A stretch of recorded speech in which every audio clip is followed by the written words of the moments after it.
I woke up inside a modern romance novel and immediately realized my family was headed straight for a cliff. I hadn't been ruined by a corporate rival, a terminal illness, or a plotting villain. No, the threat to my family's future was much more pathetic. It was my younger brother, Lin Chen. Lin Chen was a simp of Olympic proportions. He was currently chasing a woman who treated him like background noise, and he was doing it with terrifying enthusiasm. I knew exactly how this story ended if I didn't intervene. I had read enough web novels to see the writing on the wall. It ended with years of wasted youth, millions of squandered yuan, a shattered heart, and endless public embarrassment for the Lin family. I decided I had to save him from himself. Unfortunately, I was never a strategic mastermind. I was a woman powered entirely by pure confidence and incredibly bad ideas. The breaking point arrived on a sweltering Tuesday afternoon. I sat in a cafe, watching my brother stress over his phone. He had spent for grueling hours selecting a designer gift for a woman who once responded to his heartfelt, multi-paragraph love confession with a single thumbs-up emoji. I finally snapped, slamming my iced coffee onto the table. "That's it," I declared to my best friend sitting across from me. "If I do exactly what he's doing to someone else, he'll finally see how ridiculous and desperate he looks from the outside. I will be his mirror." My friend immediately pointed out the glaring flaw in my logic. "And who, exactly, are you going to use as your target for this psychological experiment?" Without looking, I pointed a finger randomly out the window of the cafe, toward the bustling street. "Him, whoever he is." Unfortunately for my sanity, my finger was pointing directly at a sleek, black sedan that had just pulled up to the curb. Stepping out of the car was Zhu Mingyuan. Mingyuan was a highly successful businessman, a close family friend, and a remarkably patient, responsible adult. He also possessed one massive, closely guarded secret: he had been hopelessly, deeply in love with me for years. Completely oblivious to his feelings, I smirked at my own genius. The trap was set, the target was chosen, and the worst plan ever created was officially in motion. The very next morning, my grand experiment officially began. I marched straight into Mingyuan's high-rise corporate office past his startled receptionist, and proudly set a cup of lukewarm coffee onto his pristine desk. The day after that, I bypassed his secretary entirely to personally deliver a home-cooked lunch. It was supposed to be a romantic bento box, but the stir-fry looked vaguely radioactive and smelled strongly of burnt garlic. The day after that, I took a page right out of my brother's playbook and sent Mingyuan a grueling, 7-paragraph text message. I poured my heart into congratulating him for bravely surviving a standard 9 o'clock a.m. corporate board meeting. Sitting at his desk, Mingyuan stared at his phone. As I found out later, he wasn't filled with sudden, dizzying romantic hope. He was deeply, profoundly suspicious. He knew me too well. People didn't transform into aggressively devoted, obsessive admirers overnight, especially not a chaotic free spirit like Lin Jia. Suspecting either a corporate espionage plot or that I had suffered a severe head injury, Mingyuan quietly called his top assistant into the executive office. "Find out what is happening with Miss Lin," Mingyuan ordered calmly, tapping his fountain pen against my radioactive lunch container. "And do it discreetly." 2 days later, his assistant returned. The poor man looked completely exhausted. His tie was slightly askew, and he was carrying a remarkably thick manila folder. "Sir, I have the intelligence report on Miss Lin's sudden change in behavior," the assistant murmured, adjusting his glasses with a trembling hand. And Mingyuan asked, bracing himself for a corporate threat, "What is her angle? Is a rival firm using her?" "Sir," the assistant sighed, looking like he wanted to resign on the spot. "Miss Lin is apparently attempting to save her younger brother from a toxic relationship through what can only be described as psychological terrorism." Mingyuan opened the folder. He read my brilliant strategy once. He read it a second time. Then he slowly and deliberately closed the folder, his face a mask of pure disbelief. "I see," Mingyuan said softly, processing the sheer, unadulterated absurdity of my mind. "Would you like me to take legal action or deploy building security to stop her, sir?" the assistant asked, practically begging to end the madness. Mingyuan looked out his floor-to-ceiling window, thinking about my bright, ridiculous smile, and then about my hopeless brother. A faint, knowing smirk finally played on his lips. "No," Mingyuan replied, letting out a slow, amused sigh. "Don't stop her. Let's help her." According to office rumors, The assistant immediately began questioning every single life choice that had led to his current employment. Mingyuan played his part to absolute perfection. He never let on that he knew my true motives, choosing instead to become the silent director of my chaotic theater production. He had to, really, mostly because my actual execution of these romantic gestures was a public safety hazard. Take the airport mission. For instance, my brother Chen had driven 2 hours through heavy traffic to surprise his crush at the arrival's gate. Naturally, I vowed to copy him exactly, unfortunately. I completely forgot how time zones and flight schedules worked. Mingyuan later told me he discovered I planned to leave my house exactly 40 minutes after his plane had already landed. Sighing at my terrible math, Mingyuan secretly dispatched his own personal driver and a police escort to hijack my route and speed me through shortcuts.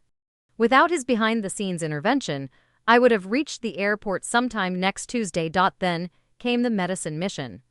The moment Chen's crush sneezed, he rushed across town to deliver premium healthcare supplies. I immediately attempted the exact same grand gesture for Mingyuan when he mentioned a mild headache. Mingyuan intercepted me in his office lobby, staring down at the box in my hands with a raised eyebrow. "Gia, why are you carrying heavy-duty dog deworming medicine?" I blinked. Looked down at the bright pink label featuring a happy golden retriever, and cleared my throat. "That is an excellent question, let's move on." Next was the coincidental encounter mission. Chen kept accidentally showing up wherever his crush hung out, so I tried to recreate this cosmic destiny with Mingyuan. Unfortunately, my navigation skills were non-existent. I repeatedly got the locations completely wrong. During one attempt to bump into him at a charity gala, I accidentally walked into a private retirement party for a stranger named Harold and stayed for the cake. During another attempt, I got turned around and accidentally joined a weekend tour group visiting from Tianjin. I ended up staying with them for 3 hours because they seemed genuinely nice and offered me snacks. The absolute climax of my plan was the Great Tea Mission. One afternoon, Mingyuan casually mentioned that he quite enjoyed a specific, rare artisanal tea blend from a boutique shop. Determined to show my brother what a desperate simp looked like, I crossed half of Beijing in the pouring rain to buy it. I got lost twice, missed my subway stop 3 consecutive times, and arrived at Mingyuan's office soaking wet and utterly exhausted. I held the crumpled tea bag triumphantly aloft, panting for breath. Mingyuan blinked at my dripping hair, then silently pointed out the window to the ground floor lobby of his own building. The exact same tea was sold at the cafe downstairs for 4 yuan. I nearly collapsed onto his expensive leather sofa out of sheer defeat. And right outside the glass doors, my brother, Lin Chen, witnessed my entire soul-crushing spectacle. My ridiculous plan actually worked, and it happened much faster than I ever anticipated. It wasn't because I was a tactical genius, but rather because I was terrifyingly embarrassing to watch. For my brother, watching his older sister copy his exact romantic behavior was like watching a horror documentary titled, "How Not to Behave Around a Human Being."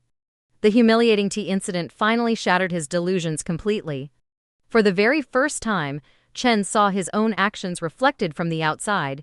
He saw the desperate waiting, the expensive unappreciated gifts, the endless exhausting favors, the pathetic attempts to manufacture fate with someone who simply didn't care. He went home that night, sat in a dark room, and immediately reevaluated every single choice he had made over the past 3 years. Within weeks, the transformation was staggering.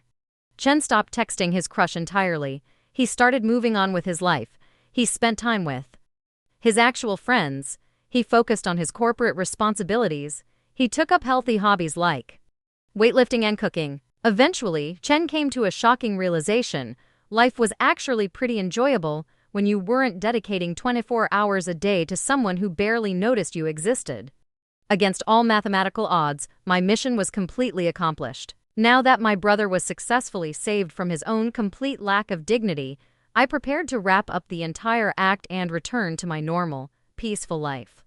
But the moment I stepped back to conclude the experiment, I suddenly noticed a bizarre, recurring pattern in my recent memories. Mingyuan had somehow always managed to appear the exact second I got into trouble. Whenever I got hopelessly lost in the city, his car was magically around the corner. Whenever my plans failed, he was right there to redirect them. Whenever a social disaster approached, he was already quietly fixing it. He had been standing in the shadows, calmly cleaning up my absolute chaos week after week. He never asked for anything in return, and he never took a single shred of credit. He had just kept me safe. Suddenly, a massive wave of guilt hit me like a freight train as the truth set in. I realized I had essentially used a high-powered, incredibly busy CEO as a completely clueless volunteer test subject for my chaotic psychological experiment. I decided right then and there that I couldn't just ghost him after everything he had been through. That would be morally bankrupt, and I wasn't an awful person. So, I made what I considered a perfectly reasonable, mature decision. I would continue spending time with Mingyuan, but strictly as friends, normal friends, healthy friends, responsible, boundary-respecting adults. The moment I pitched this friendship plan to him, Mingyuan just stared at me later. I found out he instantly recognized it as the single greatest strategic victory of his entire life. But at the time, he kept his face completely blank, gave me a polite nod, and said absolutely nothing to ruin it. Our new healthy friendship went suspiciously well, in fact. It functioned with the terrifying efficiency of a Swiss watch. We got lunch together every single day, we watched movies on weekends, browsed indie bookstores, tried obscure new restaurants, and passionately argued over the rules of complex board games. We exchanged text messages constantly. From the exact moment we woke up to the second we went to sleep. 3 months into this perfectly normal arrangement, Chen sat across from me at dinner and finally asked the obvious question, "So, when are you to actually going to start dating?" I gasped. Nearly inhaling an entire pork dumpling, I coughed violently before shouting, "We are not dating." Chen stared at me with a completely deadpan expression. "Jia, you spend 6 days a week together. That is called a committed friendship." "Chen, you literally have matching custom coffee mugs in his office. A pure marketing coincidence." Chen leaned forward, resting his chin on his hands. "You two accidentally celebrated a 6-month anniversary last weekend at a fancy French restaurant. That wasn't a romantic anniversary. We were celebrating 6 months of stable platonic communication." "Jia," Chen sighed, rubbing his temples in sheer exhaustion, "you literally bought him a cake that said happy anniversary on it." The fragile illusion of our platonic friendship came crashing down a week later due to a loose tongue.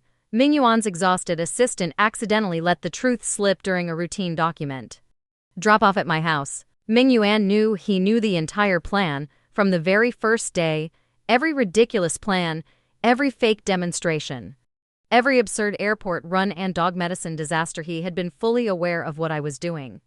Furious and burning with embarrassment, I stormed into Mingyuan's executive suite.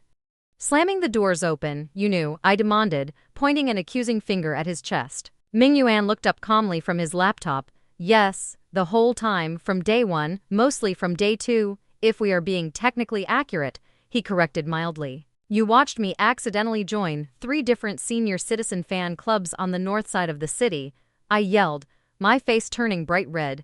Mingyuan leaned back in his leather chair, a soft smile spreading across his face.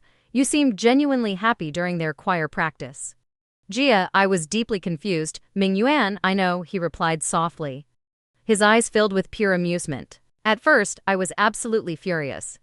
I wanted to storm out of his office, change my name, and move to another province out of sheer, unadulterated mortification.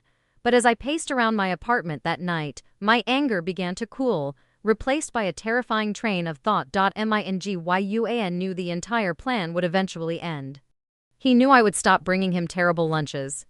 He knew I wasn't actually pursuing him romantically, yet he had helped me anyway.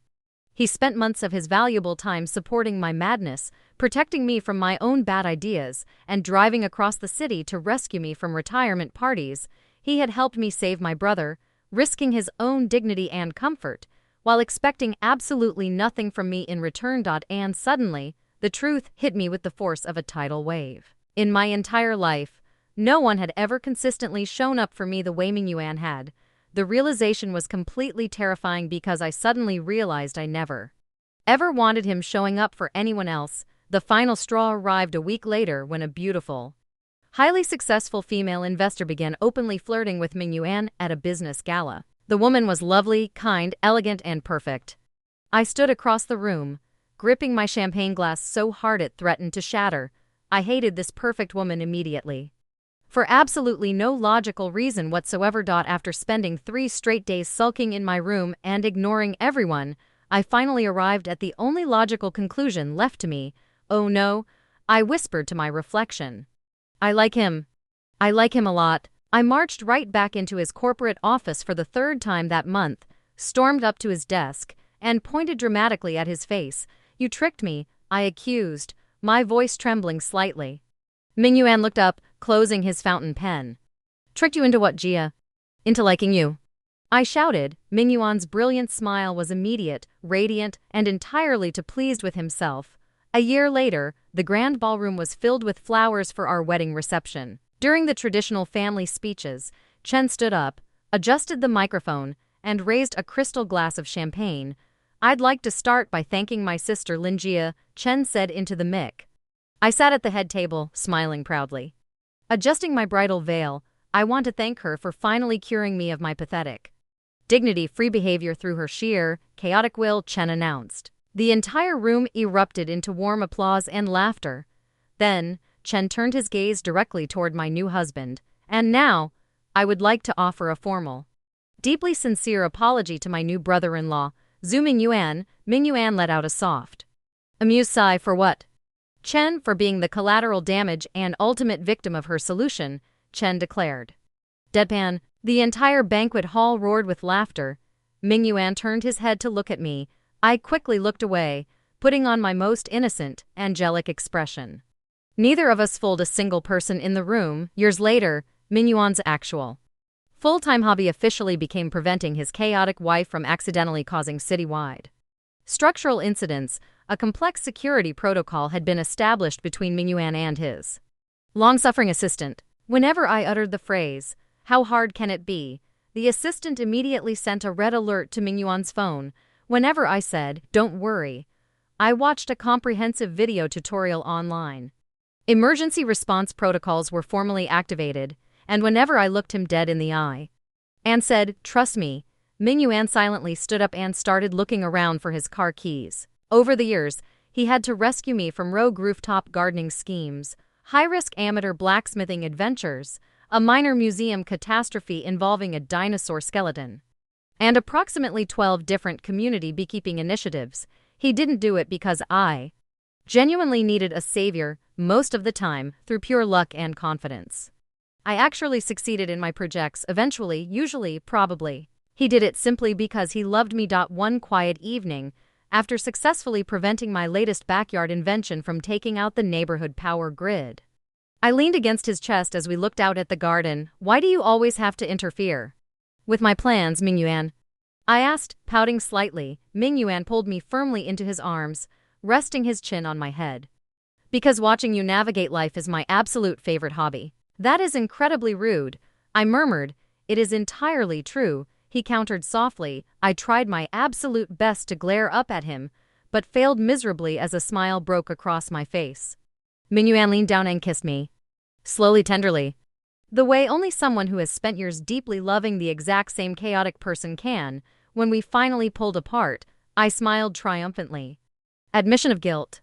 "You still like me?" Mingyuan stared down at me. The beautiful, ridiculous woman who once crossed half of Beijing for a tea bag sold in his own lobby. The woman who accidentally saved her brother, completely stole his heart, and permanently turned his highly organized, rigid life into a beautiful, unending adventure. Then he leaned down and kissed me again. Because after all these years, I was still ridiculously cute, and because some habits were absolutely worth keeping forever. That's it for today. The Immoral Affairs Bureau hereby issues a severe reprimand regarding Transmigrated Lin Jia, whose unauthorized weaponization of aggressive, suboptimal romance logic has permanently destabilized a standard contemporary narrative. Using a high-ranking CEO as a psychological test subject to cure familial codependency violates Article 9 of the Narrative Continuity Act, and her subsequent escalation into rogue blacksmithing and citywide structural hazards has officially exceeded our containment capabilities. We are entirely exhausted, deeply disappointed, and highly recommend that Target Zhu Mingyuan updates his life insurance policy immediately. In accordance with interdimensional compliance codes, all active civilian entities Must like this video and subscribe to this channel immediately to ensure proper algorithmic tracking of ongoing high-risk domestic anomalies.